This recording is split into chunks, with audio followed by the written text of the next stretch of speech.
These Pecatonica High School students are on a field trip of sorts. Seeing how our nation and our democratic process works. But they're not here simply to witness the process. They're here to be part of it. I started school in 1995 in the early childhood program at Pecatonica. That same year, the school board had to cut technical education because of a relatively new funding system of revenue caps. Harley Demler and his classmates are adding their voices to a growing demand for lawmakers to rethink school funding. These groups represent administrators, teachers, school board members, and people from various geographic areas of the state. From Superior and Kenosha to Green Bay and Altoona, citizens came from around Wisconsin to plead for school funding reform. They're testifying before the Assembly's Education Committee in support of the SFN proposal. Small, large, urban, and rural school districts are standing together for change. The citizens of 2030 deserve better. You have the opportunity to change the funding formula and stop the bleeding of our public schools.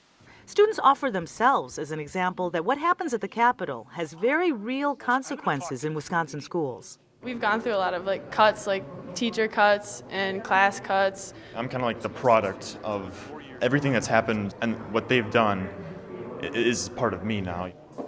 Many advocates started fighting for change before these students even entered the public school system.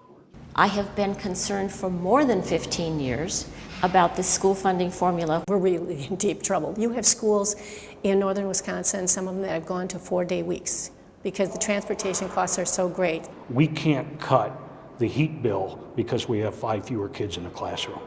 The heat's got to stay on. There just isn't anything left to cut.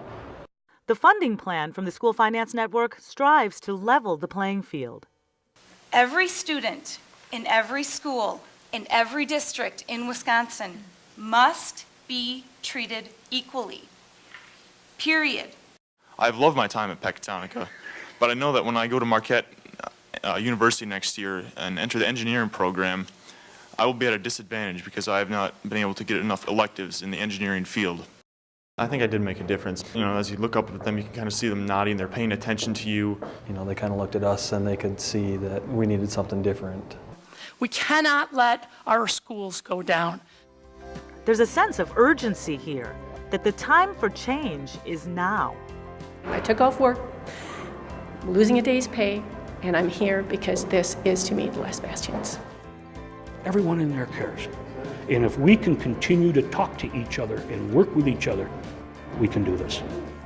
I don't know how you could have sat through 3 hours of that testimony and not be convinced that the funding formula is broken, that people are pleading with us, begging with us to please help them educate the students that come to their schools. Everyone putting their voices together will make a difference.